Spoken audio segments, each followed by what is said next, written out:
Welcome, Night Owl. Tonight, I invite you to step into the shadows of ancient Rome not as a senator, not as a guest, but as a nameless slave whose duty is to ensure the pleasure of others at a lavish, forbidden feast. This isn't the version you'll find in textbooks. There are no marble statues or sanitized tailies of glory here. Only the flickering of oil lamps, the scent of crushed grapes, and the constant threat of humiliation or worse, should a goblet go unfilled or a guest be displeased. So settle in. Let your mind drift to a world of silk, secrets, and whispered commands. And as always, if this calm immersion into the forgotten corners of history brings you peace, consider subscribing and sharing your thoughts in the comments. Let us begin.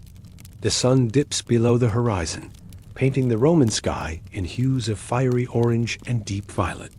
Its last, lingering rays stretch across the hills, caressing the pristine white marble facade of the villa. From a distance, it is a vision of serene grandeur, a testament to the wealth and order of the Roman elite. Columns, tall and unyielding, stand like ancient sentinels, their fluted surfaces catching the fading light. Olive trees, gnarled and wise, sway gently in the evening breeze, their silver-green leaves whispering secrets to the twilight. The distant, soothing murmur of fountains, carved with the faces of gods long forgotten, adds to the illusion of tranquility. This is a place designed to impress, to project an image of unwavering stability and refined taste. But this is merely the surface, a carefully constructed facade. Step inside, and the illusion shatters. The air, once crisp and open, becomes thick with a different kind of energy, a humid anticipation that clings to the skin. Here, beneath the polished floors that reflect the last vestiges of daylight, a hidden world churns. Dozens of servants and slaves, a silent army, have been toiling since before the city itself stirred from its slumber.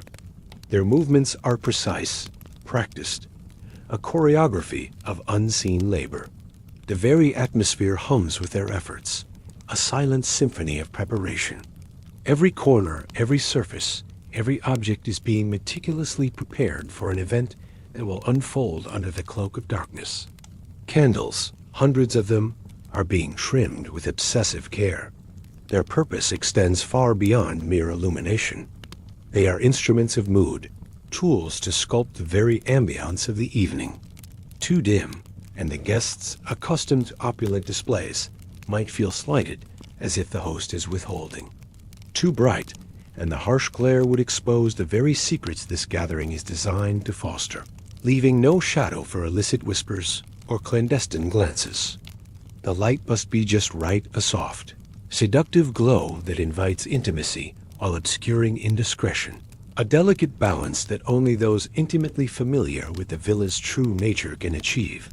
Our narrator, our slave, moves through this labyrinthine world with an almost supernatural efficiency. His body, honed by years of repetitive tasks, navigates the corridors with an innate muscle memory. He does not pause, cannot afford to. Every moment is accounted for, every step purposeful. Each room demands his scrutiny, a silent inspection for any deviation from the meticulously planned order. Curtains, heavy with rich fabrics, must be adjusted to perfection, ensuring both privacy and a theatrical reveal when the time is right. Wine amphorae, their clay surfaces cool to the touch, are uncorked with practiced ease, each one sniffed for any hint of spoilage or, far worse, sabotage. The threat of poison, a constant undercurrent in Roman high society, makes this a task of paramount importance, a silent guardian against unseen dangers. He is not alone in this unseen ballet. Around him, others bustle, a hive of activity, each slave a specialized cog in this intricate machine. Kitchen slaves, their faces glistening with sweat, carry steaming pots of lamb, the rich aroma mingling with the humid air. Perfumers, with delicate hands, mist rosewater into the atmosphere, a fragrant veil designed to intoxicate and disarm. Young boys, their faces solemn with responsibility, rub oil into the wooden floors. ensuring that the host's sandals will glide silently, without the slightest squeak to mar the evening's carefully constructed illusion of effortless luxury.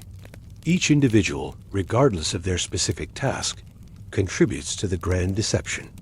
And yet, for all their tireless effort, for all their crucial contributions, none of them truly exist in the eyes of the arriving guests.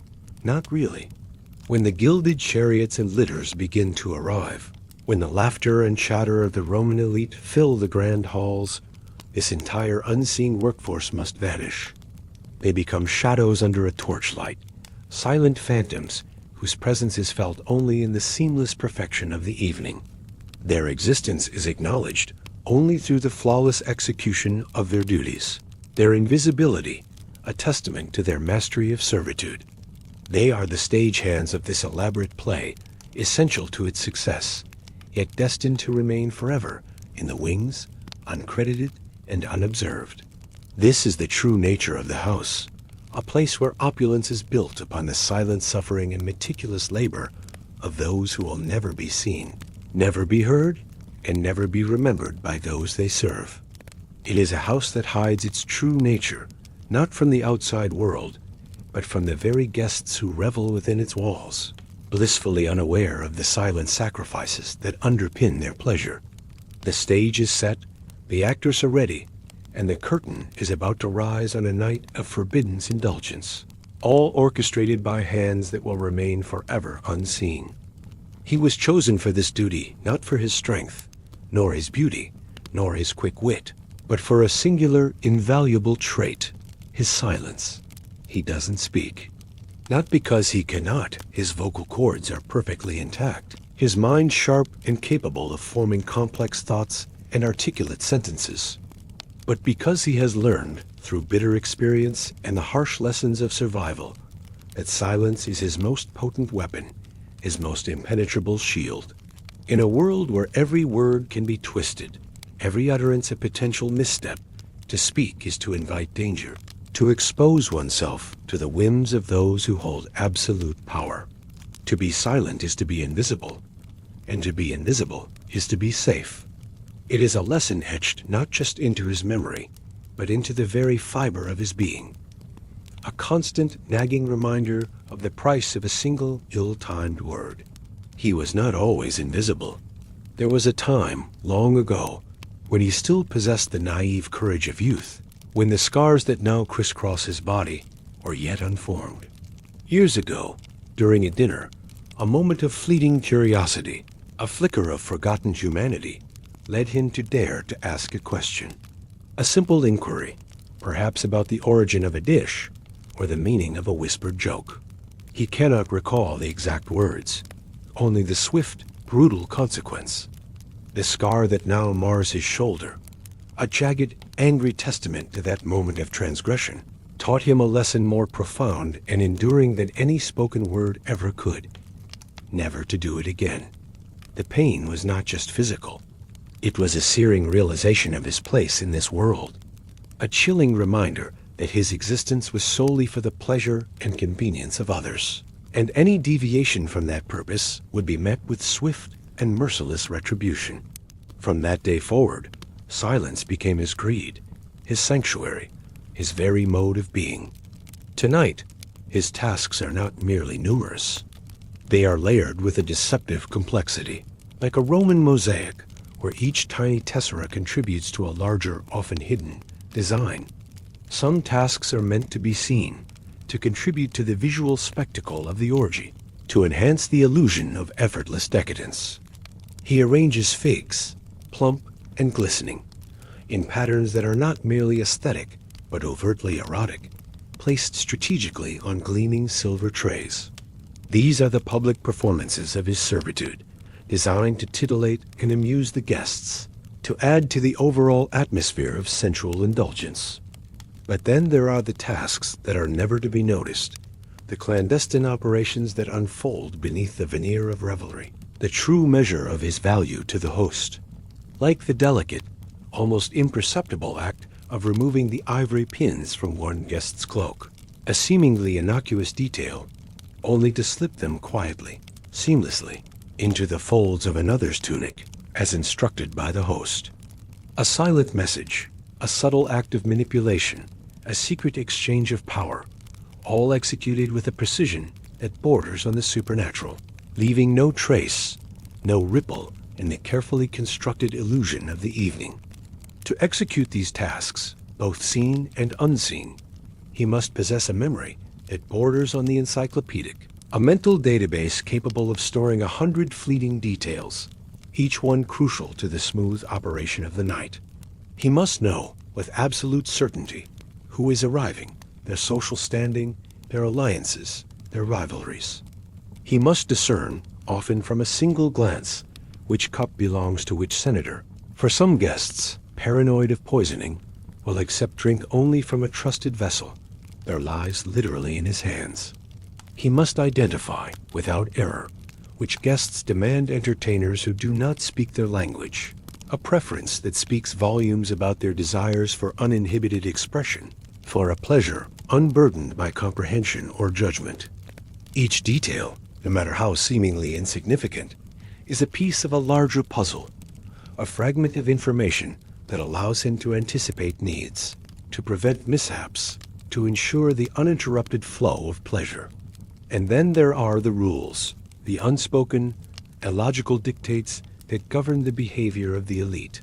Rules that make no sense to a rational mind, yet must be followed with unwavering obedience. One guest, a portly senator with a penchant for the dramatic, demands his wine be stirred precisely 7 times counterclockwise, a superstitious ritual that must be observed with religious fervor. Another, a frail elderly matron with eyes that still gleam with a youthful fire, insists on a honeyed date between each cup of Falernian, a bizarre dietary requirement that must be met with immediate precision. These are not requests. They are commands, arbitrary displays of power designed to test the limits of his servitude, to reinforce the absolute authority of the guests. To question them, even with a flicker of doubt in his eyes, would be an act of defiance, an unforgivable breach of protocol. Failure in this environment is not measured by mistakes in execution, but by interruptions to pleasure. A dropped goblet, a spilled drink, a moment of hesitation, these are not mere errors. They are disruptions to the delicate tapestry of indulgence, jarring reminders of the mundane in a world striving for the sublime.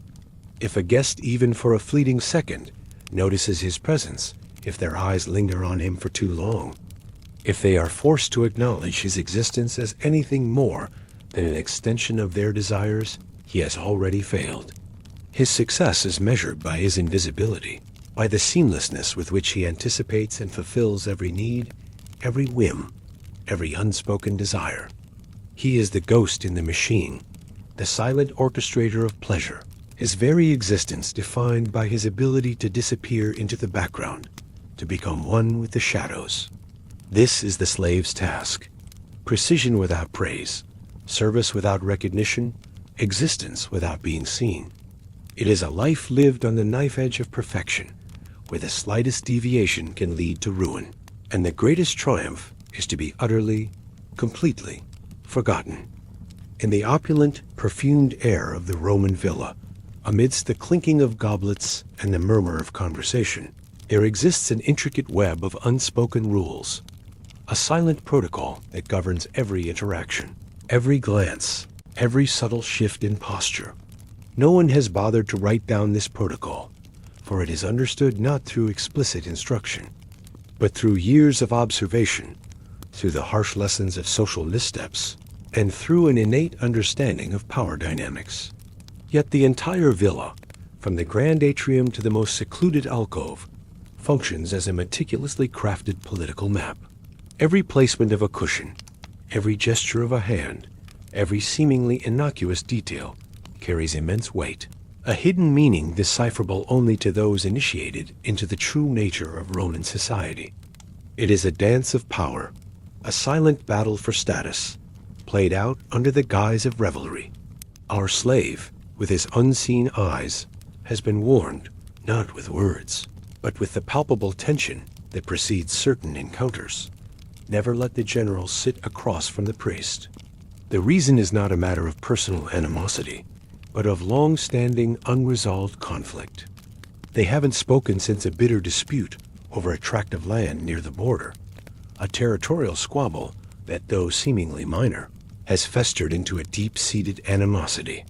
To force them into close proximity would be to invite a confrontation, to disrupt the delicate balance of the evening, and to risk the host's displeasure. Similarly, the wealthy widow with emerald rings, a woman whose fortune is as vast as her anxieties, must always be seated with her back to the door. Her fear is not of a sudden draft, but of sudden entries, a lingering trauma from a violent robbery years ago that left her scarred and perpetually wary. To disregard these unspoken directives would be to demonstrate a profound ignorance of the guests' histories, their vulnerabilities, and their carefully constructed facades.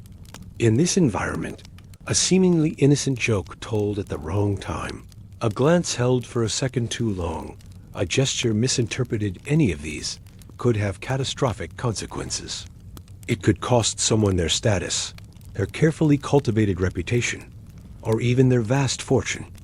For the slave, the stakes are even higher. A single misstep could cost him his life. He is a silent observer, a living repository of secrets, and his survival depends on his ability to navigate this treacherous social landscape without leaving a trace. He watches, he learns, he adapts, becoming a master of anticipation, a silent prophet of social currents.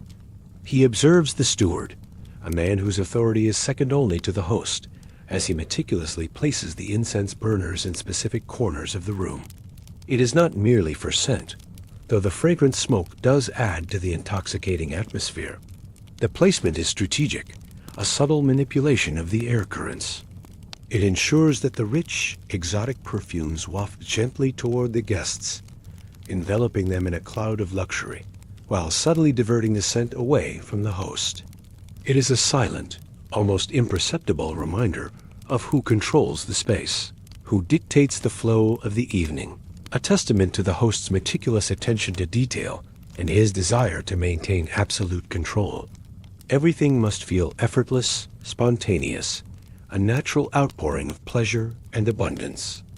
But in reality, every element of the evening is orchestrated with the precision of a military campaign, a carefully choreographed performance designed to achieve specific social and political objectives.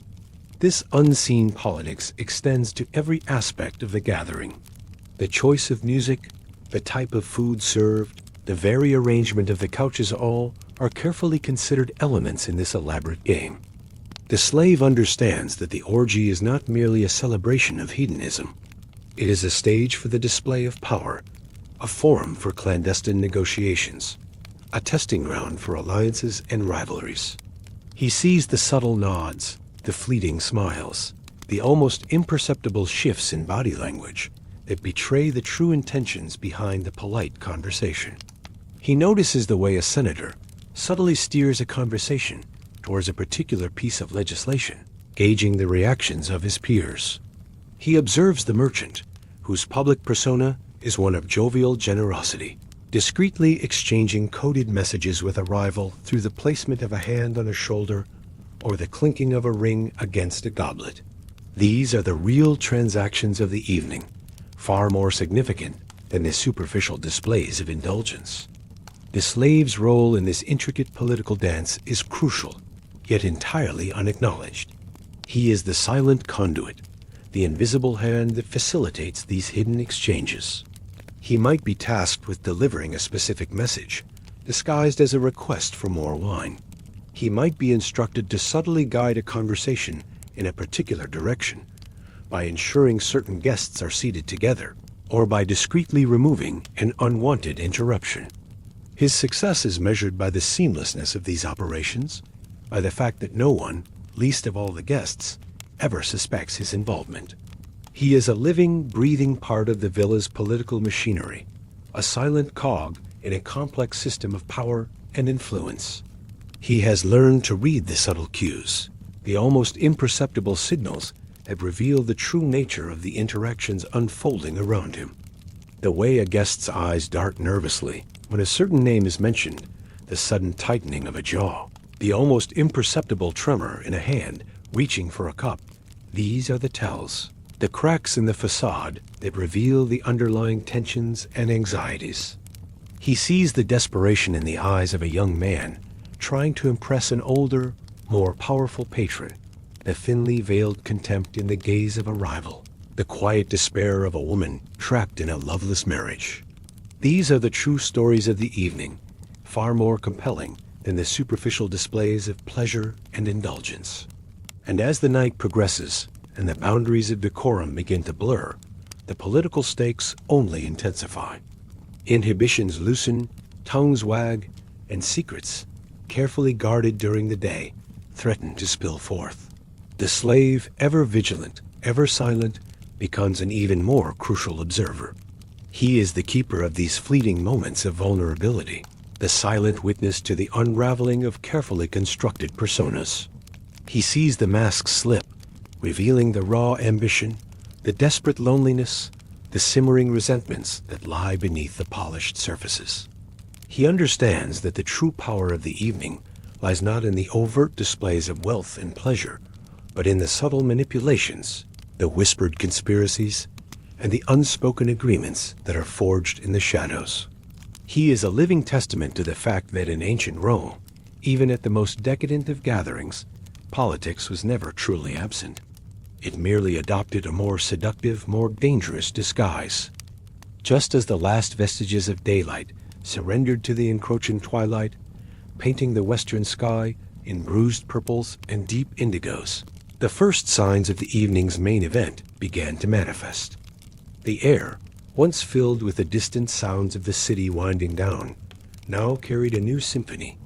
The rhythmic clatter of hooves on cobblestones, the creak of expensive leather, and the soft, almost imperceptible murmur of anticipation. Litters, ornate and richly adorned, began to stop at the grand front gate of the villa, their bearers muscular and stoic, lowering them with practiced ease. From within these gilded cages, figures emerged, not merely stepping down, but descending as if from another realm, draped in the finest silks imported from the distant east, their presence announced by the exotic, intoxicating perfumes that clung to their garments. Laughter, sharp and brittle, often preceded them, echoing in the quiet courtyard, a sound that promised mirth, but was, to the discerning ear, sharpened by intent, a carefully honed instrument of social performance. Our slave, a silent sentinel by the entrance, his eyes trained to absorb every detail without betraying a flicker of recognition, recognized them all.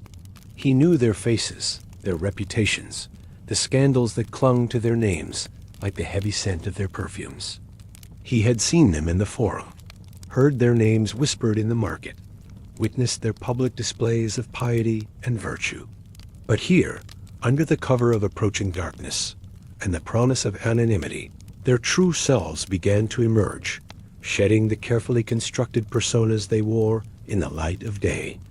The senator, a man who had passionately championed laws about public modesty, now arrived with a brazen disregard for decorum, his transparent linen tunic barely concealing the contours of his body, a young flute girl barely out of childhood, clinging to his arm, her eyes wide, with a mixture of fear and forced gaiety.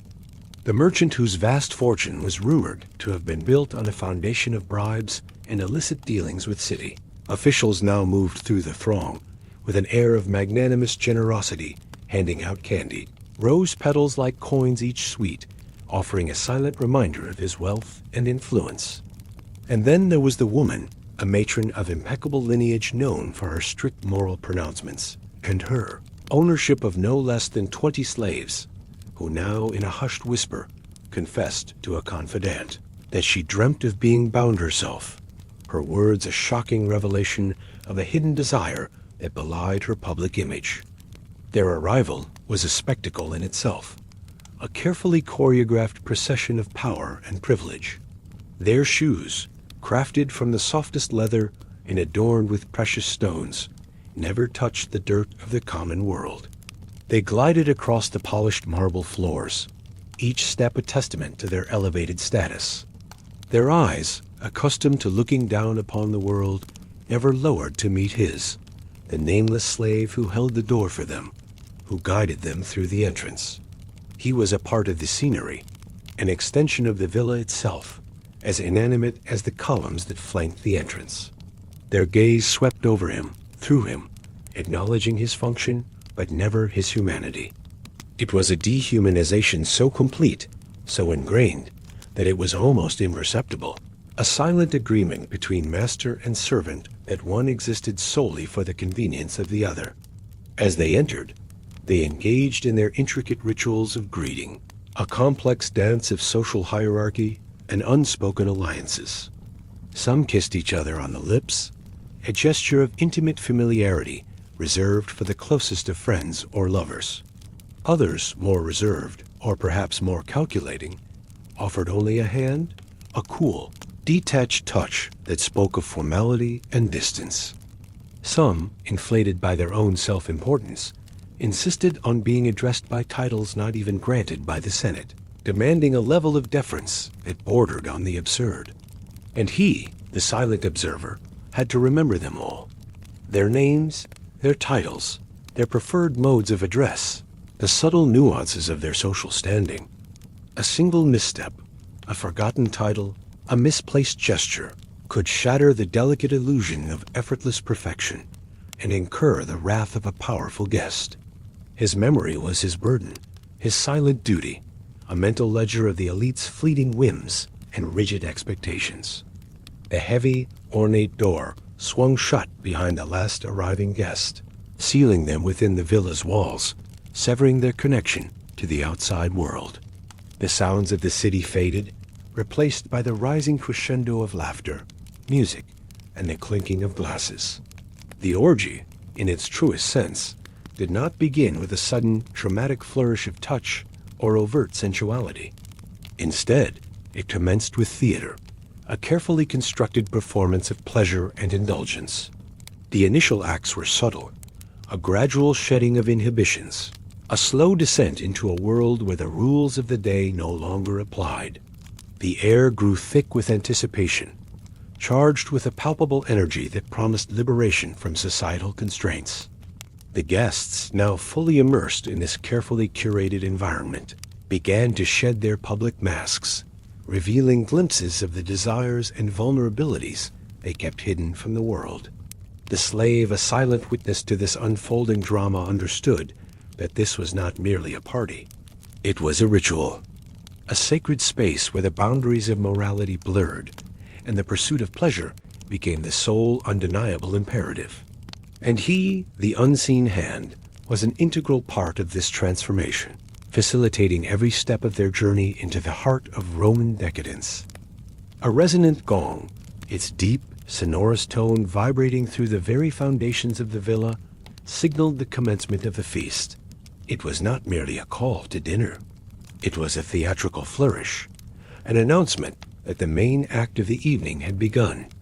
Almost immediately, the first course arrived, borne by a procession of silent, efficient slaves, each dish a miniature work of art, designed not just to satiate hunger, but to tantalize the senses and provoke conversation. Figs, plump and glistening, stuffed with a piquant peppered cheese, offered a burst of sweet and savory. Quail eggs, boiled to a delicate tenderness in vinegar, provided a sharp, refreshing counterpoint. And then, the piece de resistance for many honey-glazed dormice, a delicacy that spoke of extravagant indulgence and a disregard for conventional tastes. As these culinary marvels were presented, a chorus of moans and exclamations of delight rippled through the assembled guests. Yet, to the discerning eye of our slave, it was clear that it was not hunger they were feeding. It was a hunger for sensation, for novelty, for the thrill of transgression, a desire to be seen partaking in the most exquisite and forbidden pleasures.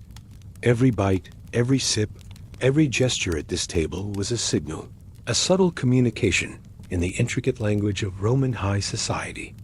A man who ate with his fingers tearing at the succulent meat with unbridled enthusiasm was not merely enjoying his meal. He was declaring himself unrestrained, unbound by the rigid conventions of polite society a wild spirit in a cultivated setting. A woman who, with a delicate flick of her wrist, fed a choice morsel to another guest, was not simply being generous. She was suggesting future contact, an invitation to intimacy that transcended the boundaries of the dining couch. A cup raised without eye contact, a seemingly innocuous oversight, could be either a profound insult, a deliberate snub to a rival, or a daring flirtation, a challenge to engage in a deeper, more personal exchange. The slave, moving through this tableau of calculated indulgence, absorbed every nuance, every unspoken message, his mind a silent ledger of desires and intentions. His role in this performance was multifaceted, demanding both physical dexterity and an almost psychic anticipation of needs. He circulated tirelessly, a phantom presence among the reclining figures, ensuring that no plate remained empty for more than a fleeting moment, that no goblet was allowed to run dry. His hands, swift and precise, refilled cups with Falernian wine, offered fresh dates, and presented platters of exotic fruits. But his true task extended far beyond mere service. He was an observer, a silent chronicler of the evening's unfolding drama. He watched for the subtle signs that betrayed the true state of affairs, beneath the veneer of revelry, who drank too quickly their eyes, betraying a desperate need for oblivion, who faked enjoyment, their smiles not quite reaching their eyes, their laughter a hollow echo, who flicked crumbs toward a rival, a petty act of aggression disguised as an accident. These were the true insights into the characters of the guests, the cracks in their carefully constructed facades. He poured wine with both hands, a gesture of subservience that also allowed him to maintain a wider field of vision, to observe more without seeming to. His ears, finely tuned to the nuances of conversation, listened without seeming to, catching whispered confidences, veiled threats, and illicit propositions. He breathed as little as possible, minimizing his physical presence, making himself as small and unobtrusive as humanly possible. The air was thick with the scent of roasted meats, sweet wines, and human bodies, a heavy mixture that could easily overwhelm. But he remained detached, a silent, unbreathing observer, his senses heightened by the need for survival. He was a part of the feast, yet utterly separate from it, a ghost at the banquet, witnessing the unfolding spectacle of human desire and depravity. The feast was not merely a meal. It was a ritual of consumption, a deliberate act of excess designed to lower inhibitions and prepare the guests for the deeper indulgences to come. As the courses progressed, the conversation grew louder, more boisterous, punctuated by bursts of laughter and the occasional scandalous confession. The music, initially a gentle background hum, became more insistent, the flutes weaving intricate melodies that seemed to coil around the senses, the lyres strumming a hypnotic rhythm that encouraged a loosening of restraint. Slaves, their movements as fluid as dancers, moved among the couches, offering fragrant oils for anointing, delicate garlands of flowers for adornment, and soft cushions for greater comfort. The atmosphere grew heavier, charged with a central energy that was almost palpable. Our slave, ever vigilant, noted the subtle shifts in the guest's behavior. The senator who had arrived with such a rigid demeanor now leaned back, his eyes half closed, a lazy smile playing on his lips.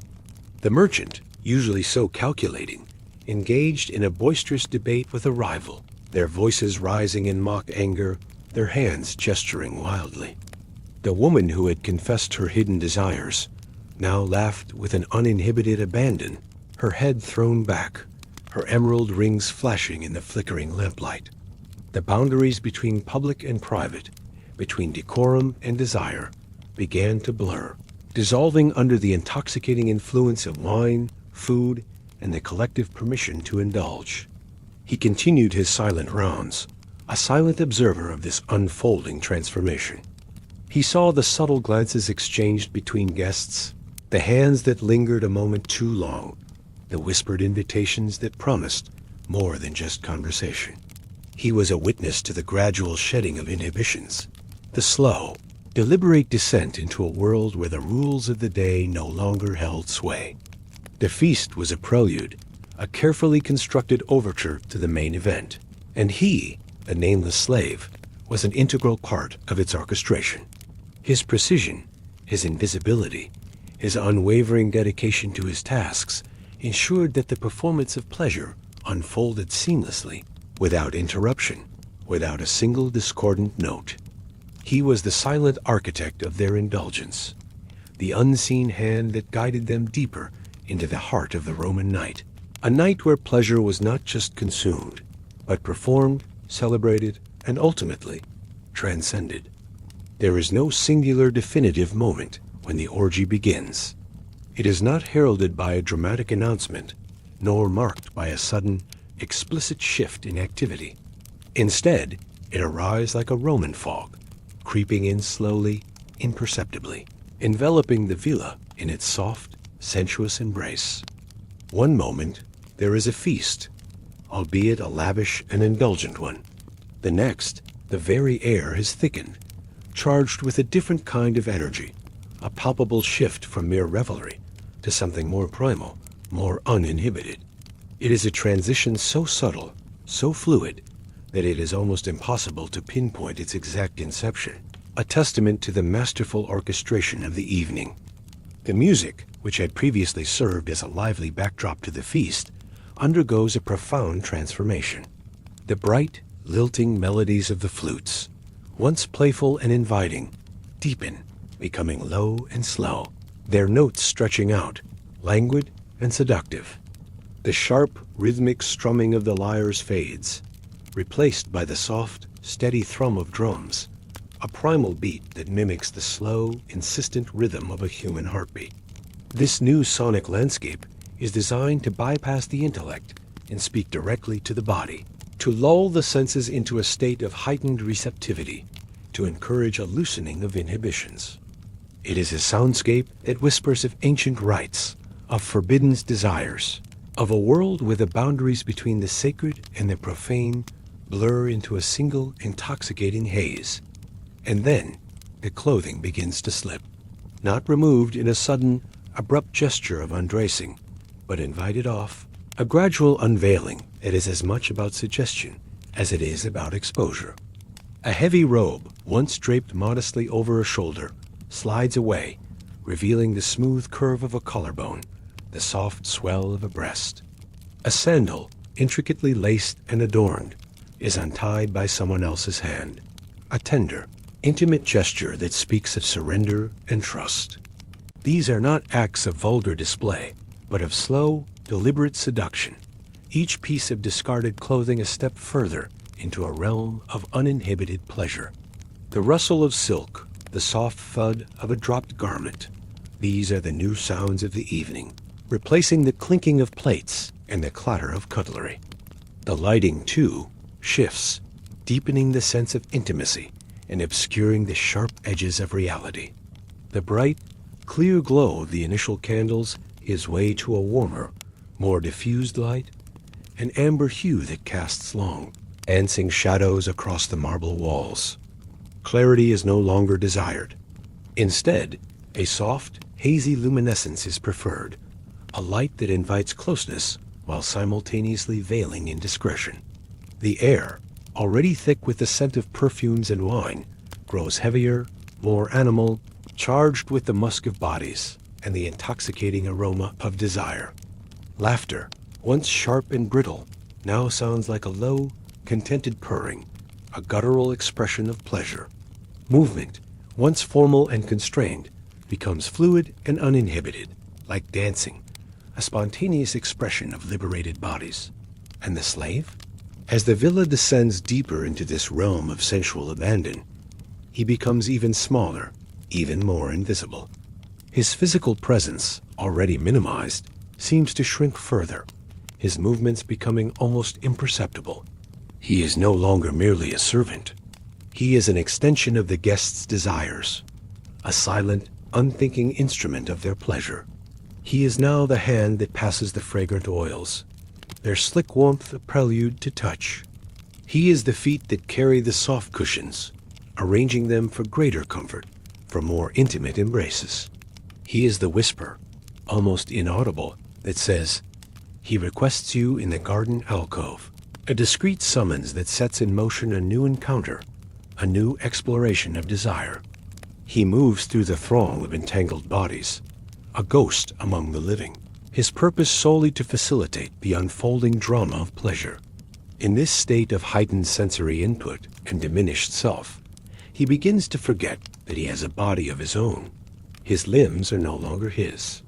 They are tools, extensions of the guest's will. His senses are no longer his. They are conduits for their desires. He exists only to serve, to anticipate, to facilitate. The pain from his earlier punishment, though still a dull ache, recedes into the background, overshadowed by the overwhelming demands of the present moment. He is a vessel, emptied of his own identity, filled only with the needs and whims of those he serves. The boundaries of his own being blur, dissolving into the collective consciousness of the orgy. He is everywhere and nowhere, a silent, omnipresent force that ensures the uninterrupted flow of pleasure. This complete effacement of self is not a choice. It is a necessity, a survival mechanism in a world where his own existence is contingent upon his ability to disappear. He is the ultimate facilitator, the unseen hand that guides the orgy to its inevitable, decadent conclusion, a silent witness to the unveiling of human desire in its rawest, most uninhibited form. Amidst the cacophony of laughter, the rustle of silk, and the carefully orchestrated performance of pleasure, there existed a hidden layer of reality, a series of secret moments that unfolded beneath the surface of the orgy. These were the moments no one was supposed to see, the raw, unvarnished truths that contradicted the polished facade of indulgence. But he, the nameless slave, with his unseen eyes and his enforced silence, saw them all. He was the unwilling confidant, the silent witness to the vulnerabilities, the desperation, and the quiet tragedies that played out in the shadows of the villa. Behind a towering marble column, partially obscured from the main revelry, a nobleman, whose public persona was one of unwavering strength and authority, gripped the arm of a young male entertainer. It was not a gesture of affection, nor of playful intimacy, but of raw, desperate need. The nobleman's knuckles were white, his face contorted in a silent plea, a stark contrast to the jovial mask he wore for the rest of the guests. The boy, barely more than a child, maintained a professional smile, but it was a smile that didn't reach his eyes. His gaze, vacant and distant, flickered towards the slave for a second too long, a fleeting moment of connection that transcended their respective stations. It was not a plea for help, for he knew no help would come. It was a silent request for acknowledgement, a desperate yearning for someone, anyone, to bear witness to his existence, to see him not as an object of pleasure, but as a human being trapped in a gilded cage. The slave, his heart a silent drum in his chest, met the boy's gaze for that brief, agonizing second, offering the only solace he could, recognition. Near the ornate fountain, its waters gurgling a soothing counterpoint to the distant music, a woman sat slumped, her face buried in her hands. Her elaborate makeup, once meticulously applied, was now smudged, streaking dark lines down her cheeks, a testament to silent tears. Her dress, a garment of exquisite silk, was half off, carelessly discarded, revealing the pale curve of her shoulder. No one noticed her absence from the main group. No one called her name. She was a ghost at her own party, consumed by a private sorrow that the revelry could not penetrate. The slave, passing by with a tray of fresh fruit, paused for a fraction of a second, his gaze lingering on her trembling form. He saw the profound loneliness that radiated from her, a stark contrast to the forced gaiety of the orgy. He understood that even amidst the most extravagant displays of pleasure, there could be an unbearable emptiness, a silent scream for connection that went unheard. In the moonlit garden, where the scent of jasmine mingled with the cool night air, two men stood in the shadows, their figures barely discernible against the dark foliage. They were rivals in the Senate, their public debates often acrimonious, their political maneuvering ruthless. Yet, in this secluded alcove, they shared a kiss. It was a kiss so cautious, so tentative, that it could easily be mistaken for silence, a mere brushing of lips. And yet, the air around them trembled with an unspoken intensity, charged with the weight of forbidden desire, of a secret shared between sworn enemies. The slave, who had been sent to retrieve a forgotten goblet, stood motionless, his breath held, his presence utterly erased.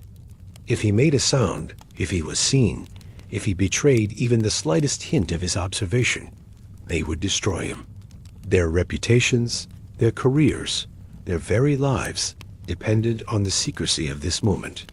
He was a silent vault, entrusted with a truth that could shatter their carefully constructed worlds.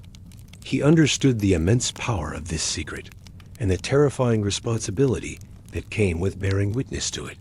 He watched, with a chilling detachment born of long practice, as a foreign guest, his eyes darting nervously, slipped a small amount of white powder into a golden cup. The intended recipient, a senator known for his boisterous laughter and his love of fine wine, smiled at him from across the room, completely unaware of the silent poison being prepared for him. The slave's mind raced, a silent debate unfolding within him. To intervene would be to break his silence, to expose himself, to risk his own life.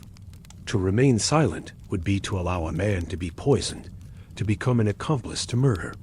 But the rule, etched into his very being, was absolute. He must see everything. He must speak nothing. His survival depended on it.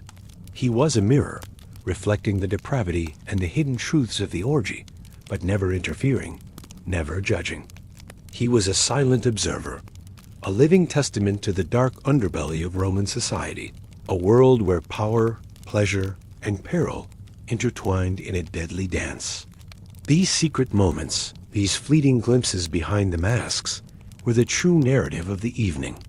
They were the stories that would never be told, the truths that would remain buried beneath layers of silk and wine.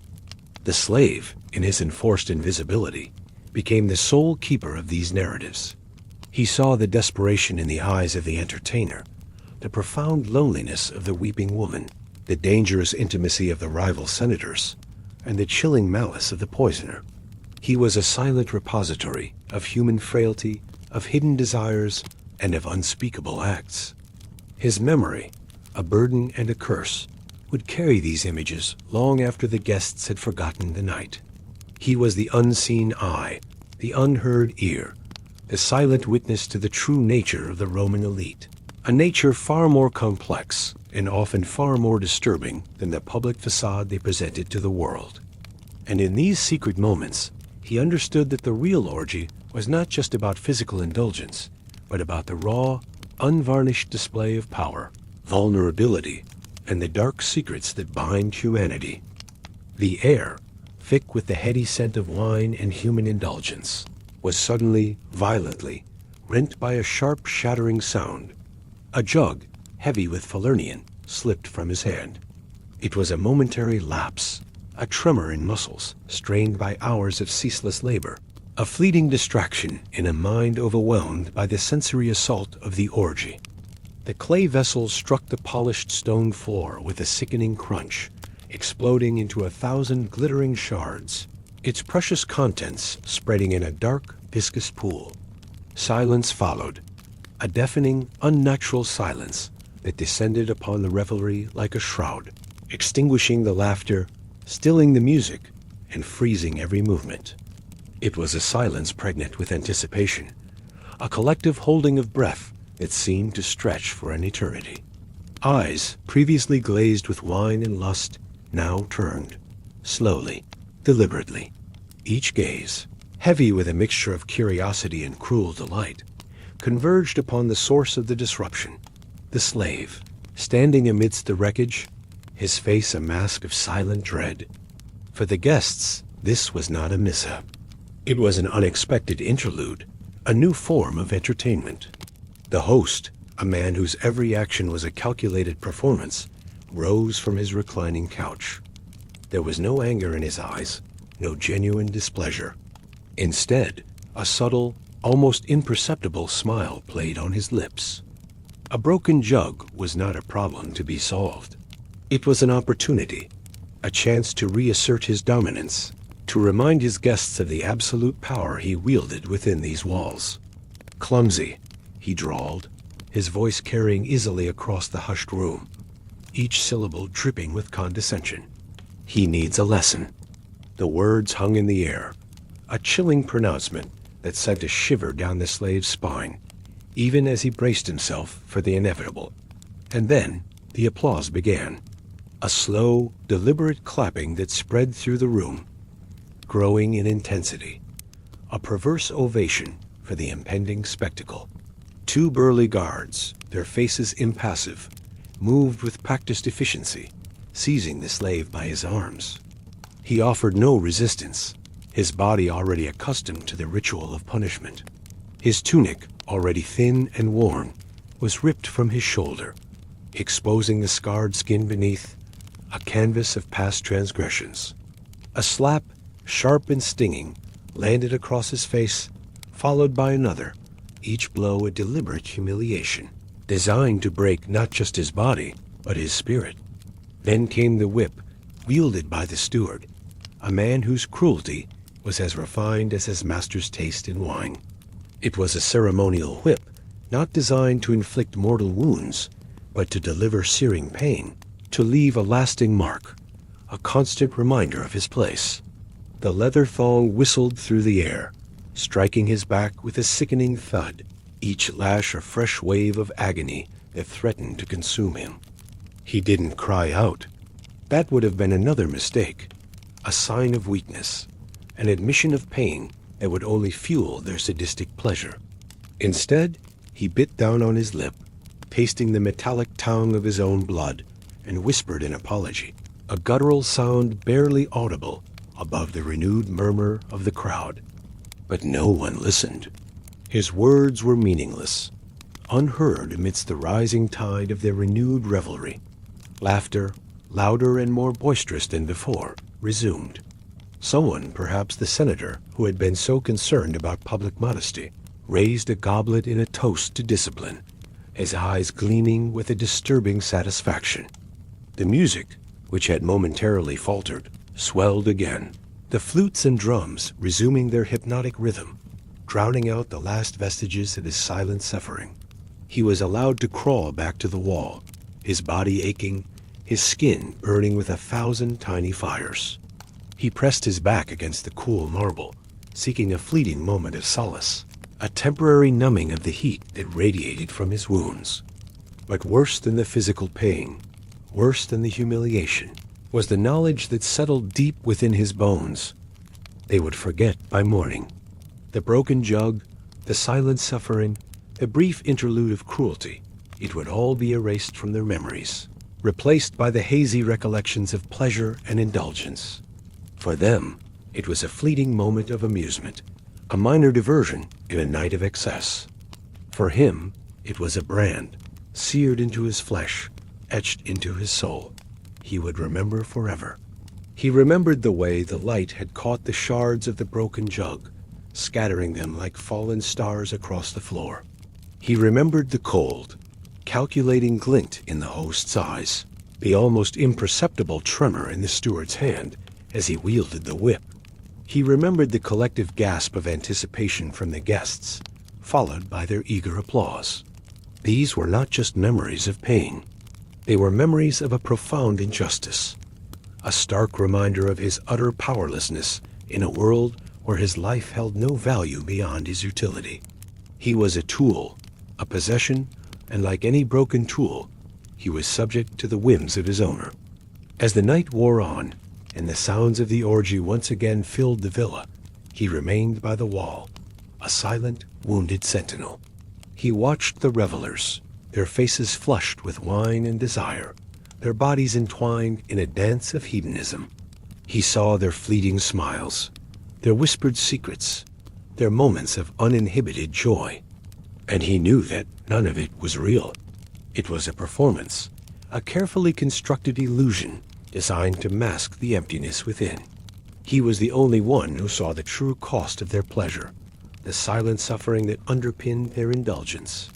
He was the keeper of their dark secrets, the silent witness to their casual cruelty. And in that knowledge, there was a strange, bitter strength. They might break his body, but they could not break his will.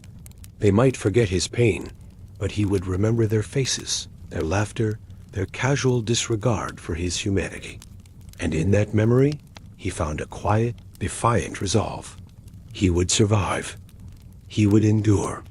And one day, perhaps, someone would tell his story, not from the perspective of the powerful, but from the shadows, from the perspective of the unseen, the unheard, the forgotten. The first faint blush of dawn, a pale, hesitant light, began to seep through the villa's high windows, chasing away the last vestiges of the night's artificial glow. The orgy, in its frenzied, uninhibited glory, was over. The guests were gone, their litters having carried them away into the pre-dawn chill, leaving behind only the lingering scent of their perfumes and the faint echo of their laughter. Or perhaps they were merely asleep, sprawled in various states of undress on the silken couches, their bodies heavy with wine and exhaustion. Or, worse still, too drunk to move, their minds lost in a haze of Falernian and forbidden pleasures. The flutes, which had woven such intoxicating melodies throughout the night, were now still, their silent forms lying discarded on the mosaic floor. The oil lamps, their wicks burnt low, flickered like dying stars, casting long, grotesque shadows that danced on the walls, mimicking the fading memories of the night's excesses. And in this quiet, desolate aftermath, the slave, his body aching, his spirit weary, began his final solitary task. There was no applause for his efforts, no farewells whispered in the fading darkness. Only the silent, damning evidence of the night's debauchery. Half-eaten figs, their sweet flesh bruised and sticky, lay scattered across the polished surfaces. Puddles of wine, dark and viscous, stained the intricate patterns of the mosaic floor. Torn garments, once vibrant and luxurious, lay strewn about like fallen flags after a lost war, mute testaments to the battles of desire and indulgence that had raged within these walls. He moved slowly, each step a painful reminder of the punishment he had endured, each muscle protesting the ceaseless labor. Each plate, as he gathered them, clinked like a memory, a discordant note in the silent symphony of his suffering. He found a single jeweled sandal in the cold water of the fountain, a forgotten relic of a fleeting moment of pleasure. A ruby ring, its facets dulled by the night's grime, lay hidden under a velvet cushion, a testament to careless wealth. A perfumed scarf, still redolent with the intoxicating scent of jasmine and sweat, spoke of intimate encounters, of bodies pressed close in the throes of passion. His tasks were grim, a stark contrast to the opulence that had defined the night. He washed the floor where someone had bled, the dark stain a stark reminder of the violence that often lurked beneath the surface of pleasure. He scraped vomit from the lip of a silver bowl, its metallic sheen now dulled by the acidic residue of excess. He refolded robes, their silk now limp and stained, attempting to restore some semblance of order to the chaos. He brushed ashes from the mosaic floor, the remnants of incense and burnt offerings to the gods of hedonism. He gathered wine jugs, still half full, their contents now tainted by the breath of revelers, and poured their precious liquid into a waste bucket. No one, he knew, would drink from these again. They were defiled, remnants of a night that had consumed and corrupted everything it touched. The air was quiet now, a heavy, oppressive silence that pressed in on him, amplifying the sounds of his own labored breathing, the soft scrape of his sandals on the stone. But his mind was loud, a cacophony of images and sensations, replaying the events of the night with a chilling clarity. He remembered the senator's lecherous grin, the merchant's calculating eyes, the woman's desperate whisper. He remembered the sting of the whip, the coldness of the marble against his back, the indifferent faces of the guards. These memories were not fleeting. They were seared into his consciousness, a permanent record of his suffering and their indulgence. He was a living archive of their secrets, their shame, and their casual cruelty. As the sun climbed higher, casting a pale, unforgiving light into the villa, the true scale of the aftermath became apparent. The illusion of effortless luxury had vanished, replaced by the harsh reality of decay and waste. The once vibrant flowers were now wilted, their petals scattered like confetti. The elaborate food displays were now putrid, attracting flies. The air, once perfumed, now carried the faint, sickly sweet odor of stale wine and unwashed bodies. It was a scene of profound desolation, a stark reminder of the ephemeral nature of pleasure and the enduring reality of servitude. He moved through it all, a solitary figure in a landscape of ruin, his movements mechanical, his mind a whirlwind of unspoken thoughts. He thought of the sheer waste, the wanton destruction of resources that would feed a village for weeks. He thought of the casual disregard for human dignity, the way he and his fellow slaves had been treated as mere extensions of their master's desires. He thought of the secrets he had witnessed, the betrayals, the hidden vulnerabilities, the dark undercurrents that flowed beneath the surface of Roman society. He was a witness to the true cost of their freedom, their power, their indulgence. And in that witnessing, he felt a profound sense of isolation, a chasm separating him from the world of his masters. His body screamed for rest, for oblivion, but his mind refused to quiet. The images of the night, vivid and disturbing, replayed themselves endlessly. He saw the glint in the host's eye as he ordered his punishment, the cold indifference of the guests as they applauded his pain. He felt the sting of the whip, the burning shame of his humiliation. He was a ghost in his own body, a vessel for their desires, a silent witness to their depravity.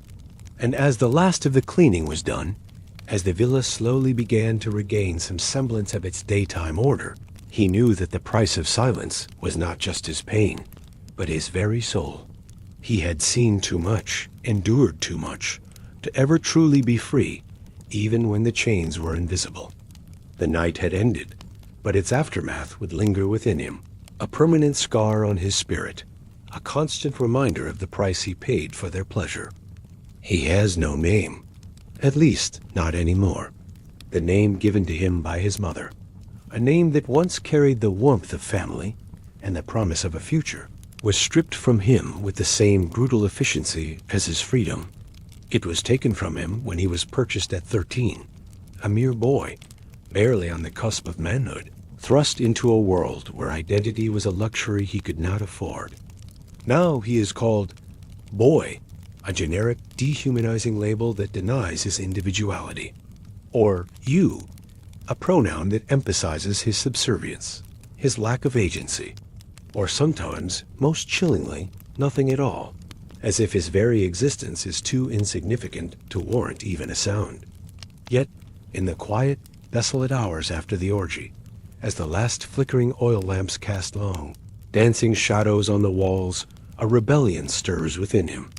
Tonight, in the sanctuary of his own mind, he gives himself a name, just for a moment. A silent, defiant act of reclamation, a whisper of self in a world that seeks to erase him. As he lies in the storeroom, the air thick with the lingering scent of stale wine and human sweat, he allows his mind to wander, to sift through the fragmented memories of the night. He thinks about the senator, the one who had asked for oil, his voice surprisingly gentle, and who had then, in a moment of fleeting recognition, called him clever. Was it genuine admiration, or merely a fleeting whim? A momentary flicker of humanity in a man accustomed to treating others as objects? He thinks about the singer, her voice a haunting melody that had momentarily pierced the din of the orgy, who had looked at him with a gaze that held a flicker of pity, a shared understanding of their shared vulnerability. He wonders if either of them, in the harsh light of morning, will remember him. He knows, with a certainty that chills him to the bone, that they won't. Their memories are as fleeting as their pleasures, their compassion as shallow as their promises. He is a footnote in their night, a forgotten shadow in their opulent lives. He lies on a blanket that smells of mold and damp earth, a stark contrast to the silken couches and perfumed air of the villa. His back burns, a constant, throbbing reminder of the whip's cruel kiss. His hands tremble, not from fear, but from exhaustion, from the sheer effort of maintaining his composure, of suppressing the scream that threatened to erupt from his very soul. His eyes remain open for a long, long time, staring into the oppressive darkness, unwilling to surrender to the oblivion of sleep. For sleep, he knows, offers no escape from the nightmares that lurk just beneath the surface of his consciousness. He does not pray, not to Jupiter, the king of the gods, whose statues adorn the villa's grand halls, not to any god, for he has seen too many prayers go unanswered, too many pleas for mercy fall on deaf ears. He has witnessed the gods of Rome, in their marble and bronze forms, preside over acts of cruelty and injustice, their impassive faces reflecting the indifference of the heavens. He has learned that in this world, salvation comes not from divine intervention, but from silent endurance, from the unwavering will to survive. His faith, if he ever had any, was shattered on the day he was sold, replaced by a grim pragmatism, a cynical understanding of the true nature of power. Instead, he remembers every glance, every whispered word, every fleeting touch. He remembers the desperation in the eyes of the young entertainer, the profound loneliness of the weeping woman, the dangerous intimacy of the rival senators. He remembers the glint of malice in the foreign guest's eyes as he slipped the powder into the golden cup. He is a living archive of their secrets, their shame, their hidden desires.